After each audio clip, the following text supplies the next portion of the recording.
very welcome back. Now, many of us have furry friends in our lives, but how can we make sure we have all our ducks in a row for their care? Well, our resident vet, Dr. Bobby, is with us alongside Daragh Cassidy from Bonkers.ie to talk to us all about pet insurance. We've had a right discussion here between one. Yeah. Daragh, explain to us a little bit around pet insurance, first of all. Yeah, so, I mean, pet insurance in some ways isn't that dissimilar to health insurance for humans, in the sense that it will pay out if your dog, your cat has an accident or an injury. The big difference with pet insurance and what people need to remember is that there's obviously no, public healthcare system for our feline and furry friends. If we were having a conversation about humans, you could say, well, look, you could maybe rely on the public health system. It's not maybe as bad as people think. That's not the case for pet insurance. And to anyone who's watching, who's wondering whether or not they need it, I guess the best question or the best thing to think about is, if something happens to your cat or your dog and you were faced with a $2 or $3 grand vet bill, what would you do? Would you put them down? Would you want to pay it? And I think for a lot of people, they'd want to do their absolute best. But if you couldn't afford that €2,000 or €3,000, then pet insurance is probably for you. And Dr. Bobby, you probably do see that, though, with your patients. Like, you can't keep treating and treating if you're just going to run out of funds to look after your pet.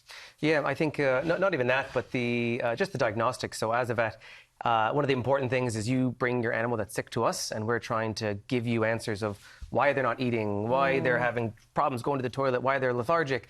And in order to do that, X-rays, bloods, and even more diagnostic imaging of CTs and even MRIs we can offer. Those things get expensive very quickly before we even get a diagnostic, before we even get a diagnosis, or before we even get to surgery or a cure. And if we don't even have the money to get to the point to give you an answer, we're kind of playing guesswork. Do you have to ask them before, whenever they bring in a sick dog and you want to give it the best treatment, but do you have to ask the owners first of all, do you have insurance? It's always part of the conversation. So it'll always be when they come in, and then usually, I mean, we have our physical exam. You guys have, you've brought your animals to the vets, and you start to have the conversation of kind of figuring out what's going on. And then as a vet, we might start realizing, oh, wow, this is actually rapidly going to turn into something quite serious, and that's where we kind of have to turn around. And unfortunately, I think very differently than the human counterparts is we then have to start talking about money and have to talk about what the reality of what this is going to cost and if it's affordable or not. What determines the premium, Daragh, when it comes to insurance at your dog? Yeah, is breed important in that? Yeah, no, it is. And a premium can vary quite wildly, because a lot of people will say, well, what's the average premium? It's like asking how long is a piece of string. The age of the dog and the breed of the dog or the cat is going to have a big, big impact. So if you have, for example, a mongrel that's only one and it's really, really healthy, and you're looking for maybe a lower tier insurance plan cover, you could get it for maybe €10 or €12 a month. If you don't have a purebred, a pug, a French bulldog, they're prone, unfortunately, to a lot of diseases. Maybe they cost you €1,000 to buy, and you want one of the top tier insurance plans. It could come to maybe €50 or €60 a month. So it's a huge, huge difference. So the age of the dog or the cat, the breed, and the type of insurance plan that you're going for, because some of the popular insurers, they have kind of, gold, bronze, silver plans that cover different things. They do have different ones. So what do you mean, the different tiers? Yeah, gold, so silver, maybe bronze. like a simple tier, for example, would only cover accident. So if your dog, your cat was in an accident, they would be covered, but only the top tier plans might include illness. So this is if your dog, your cat, for example, got diabetes or maybe cancer, and things like that obviously cost a lot more.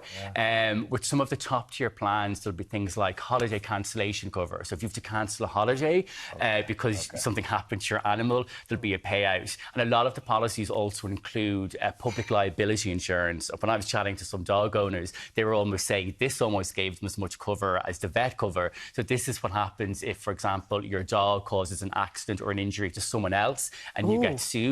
There can be money there to help you in case you are yourself sued by someone. Wow. Dr. Bobby, is there a right time to insure your pet? Like, is it something you need to think about as soon as you do take a new pet into your home? Or do you kind of wait it out and think, health problems coming down the line for us? A hard question to answer, because generally we wish that no one needs pet insurance, but emergencies and accidents come up. So, you need them when you need them. And usually if you're thinking about it or saying, oh, I need pet insurance, it's probably too late. So generally, the younger they are, if you can get them as a puppy, you're able to cover. For us, a problem as well is that pre-existing conditions. So a really common one, let's say, would be like a staffy that are really prone to having skin issues that can be on medication or vet treatments all their life. But if you get that puppy, bring it to the vet when they're 4 months old for a skin problem, or 6 months old, and then you take the policy out later, all of that skin problems are not going to be covered. So ideally, if you're able to and you're interested in looking at it, the younger they are, the better, and to keep that policy going.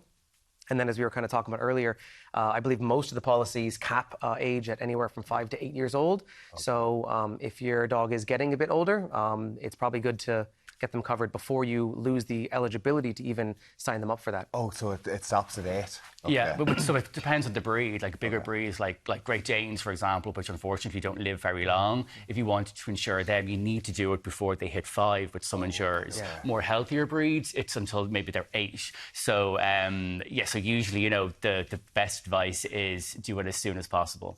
You've probably seen it firsthand, how difficult a decision this is for a lot of families. And maybe some families who haven't taken out health insurance, who have the love of their life, their pet there, but financially they can't give it the treatment. Would you encourage people to get insurance? Because how difficult is that? Yeah, very difficult. I think, opposite to the counterparts of in human medicine, usually if you're sick, you're generally getting the gold, whatever you need for that disease. Well, there might be time, but like for us, we often have to come up with multiple different plans. So to say, if you can't afford that, well, then there's this. And so we always have, the best thing would be, CT, MRI, spinal tap, all these kind of crazy things in surgery. That's most of the time not always feasible, especially without insurance. So we generally have to have a plan B, plan C, plan D, and to offer the different... sometimes have to put the dog down or the cat down because it just doesn't make sense for them.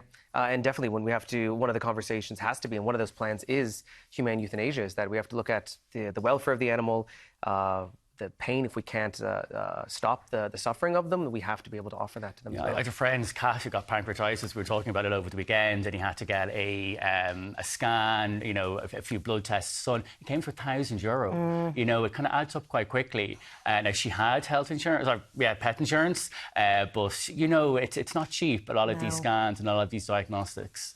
Yeah, it's really interesting to hear that. And I'm sure a lot of people at home, obviously, you see the money going out every month, you wonder, is it worthwhile? Obviously, what we're hearing this morning is that it probably is. Let us know your thoughts on it, 0896 111 111. Dr. Bobby, thanks so much for coming and see us. And Daragh Cassidy from Bonkers.ie. Great to have you with us. Thank you so much.